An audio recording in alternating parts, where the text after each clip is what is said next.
Now to the attacks in Paris. Another suspect has been identified, and there were more police raids today. CBS 2's Tony Aiello live in Paris tonight, where the grieving and rebuilding continues. Tony. Dana, tonight the French military launched 10 fighter jets to strike Islamic State targets inside Syria. And the National Police tweeted out a photo of one of the dead suicide attackers. They're hoping to identify this man to aid their investigation. Police seized a car with Belgian license plates this morning in northern Paris. The car may be linked to the terror attacks.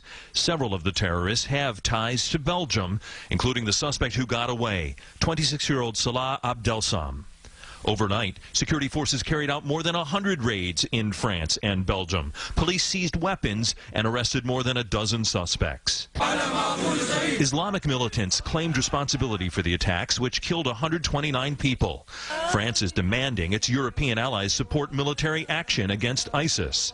Secretary of State John Kerry, who met Tuesday with French President Hollande, says more needs to be done.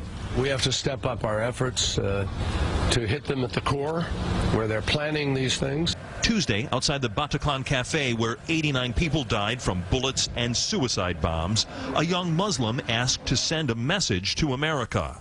I am Muslim, not terrorist. But Sofiane refused to give me his last name because it's the same as one of the terrorists who struck in Paris.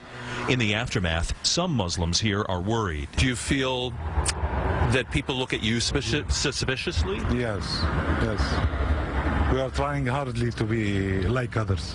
We should live in peace, all of us. Yeah.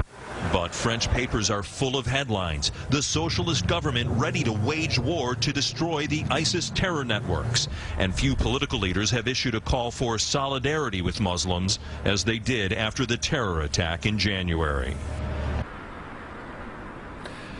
Today in Paris, Secretary of State John Kerry was asked if the world now faces, quote, a new normal. He replied, quote, absolutely not. It will not become normal. This is an aberration. Reporting live in Paris, Tony Aiello, CBS 2 News. Thank you, Tony.